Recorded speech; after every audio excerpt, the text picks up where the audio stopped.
menjadi pemimpin, dan puakku dari antara kaum Yehuda, dan dari antara anak-anakku ia berkenan kepadaku untuk mengangkat aku sebagai raja atas seluruh Israel. Perhatikan akan hal ini. Daud berani berbicara pada saat akhir, menjelang akan akhir daripada hidupnya. Kita tahu akan kehidupan daripada Daud, bagaimana kehidupan dia sebelumnya. Tetapi Daud bisa berkata bahwa dia katakan bahwa Allah telah memilih aku dari antara segenap puakku untuk menjadi raja atas Israel selama-lamanya. Ini orang yang mengetahui akan identitasnya. Dan ayat yang terakhir di dalam baris yang terakhir, saudara bisa perhatikan, dikatakan di dalam bahasa Indonesianya, yaitu ia berkenan kepadaku. Mungkin kita bisa katakan kepada Daud, sok yakin nih orang, ya, sepertinya sok yakin bahwa Allah berkenan kepadaku. Di dalam bahasa Inggrisnya, saudara perhatikan di dalam bahasa Inggrisnya, He was pleased with me to make me king. Dikatakan, He was pleased. Allah sepertinya begitu menyukai dia. Dari hal ini kita bisa melihat Daud mempunyai identitas. Dia tahu akan identitasnya, maka itu Tuhan katakan bahwa Daud adalah buah hati daripada Allah sendiri. Daud kekasih daripada Tuhan, kalau saya boleh katakan, kekasih daripada Allah. Daud mengerti akan hal ini, bahwa dia dikasihi oleh Tuhan. Meskipun dia berjalan di dalam jalan yang salah, Allah mengasihi dia, Allah mengingatkan akan Daud untuk dia kembali kepada jalan yang benar. Dan Daud menjelang akhir daripada hidupnya, dia juga bisa berkata bahwa Allah berkenan. Allah mengasihi dia. Sesuatu yang perlu untuk kita boleh selalu renungkan dalam kehidupan kita.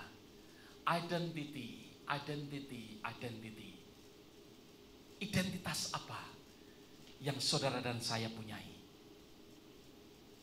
Kita perlu untuk mengerti dengan sungguh-sungguh akan identitas yang akan membawa kita kepada destiny kita. Daud di dalam kitab 1 Samuel, mari kita buka. Kita hanya buka saja di dalam kitab 1 Samuel. Dalam pasal yang 17. Kalau saudara lihat di dalam 1 Samuel pasal yang ke-17, ayat yang pertama sampai ayat yang ke-11. Di situ adalah suatu cerita Goliat menantang tentara Israel. Goliat menantang tentara Israel. Ya, pada saat itu orang-orang Filistin dengan tentaranya untuk menyerang akan bangsa Israel. Mereka akan berperang dengan bangsa Israel. Daud pada saat itu mendengar akan hal itu. Kalau kita melihat sebelumnya, di dalam pasal yang ke-16, Daud adalah seorang yang diurapi untuk menjadi seorang raja. Dia tahu akan identitasnya. Dia tidak menjadi orang yang cepat-cepat mau untuk menerima akan apa yang Tuhan destinikan, apa yang identitas yang dia punyai. Dia menyerahkan semuanya kepada Tuhan. Maka itu pada saat dia setelah diurapi oleh Tuhan, dia tetap menjadi apa? Tetap menjadi penggembala. Dia belum menjadi raja. Kita tahu akan cerita daripada Yusuf. Kenapa Yusuf dia harus dijual dari sana ke sini dan lain sebagainya. Dia sampai harus mempertahankan akan semuanya karena dia tahu akan destininya. Meskipun dia berada di dalam gua, meskipun dia dijual oleh saudaranya, meskipun dia harus mengalami suatu penderitaan di rumah Potifar, dia harus difitnah dan dia harus masuk di dalam penjara. Tetapi Yusuf tahu akan destininya. Daud tahu akan destininya.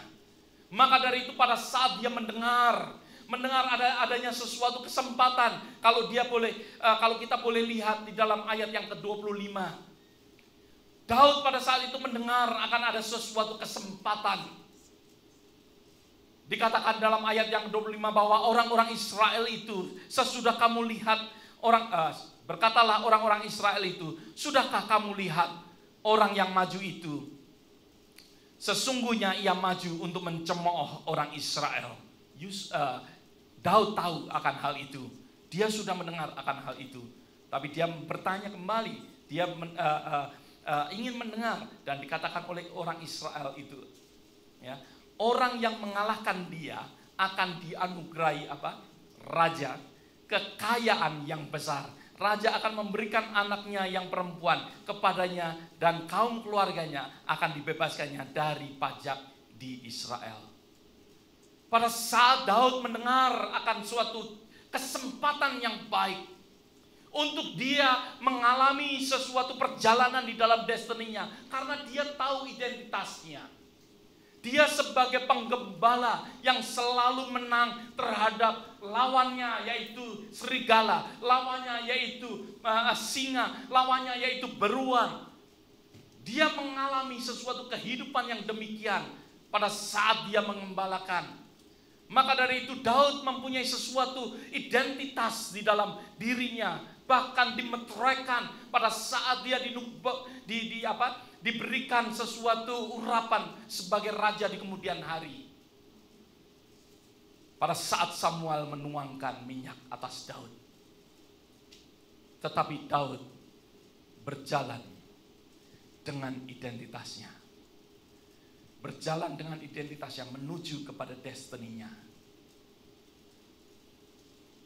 Dan dia mendengar suatu kesempatan yang baik. Karena dia akan memperoleh kekayaan, akan mendapatkan anak raja.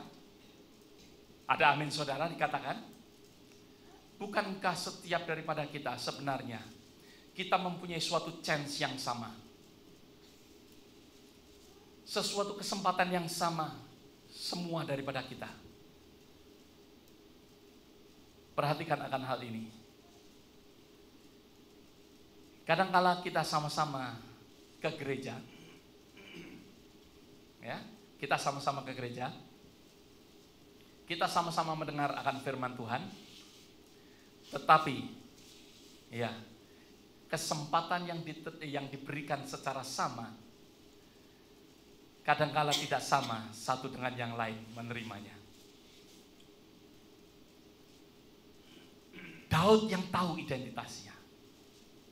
Orang-orang Israel, seluruh Israel juga mengetahui akan kesempatan ini, bahwa setiap orang yang akan mengalahkan Goliat, yang mengalahkan akan Filistin, akan dikaruniai akan anak raja, akan diberikan akan kekayaan.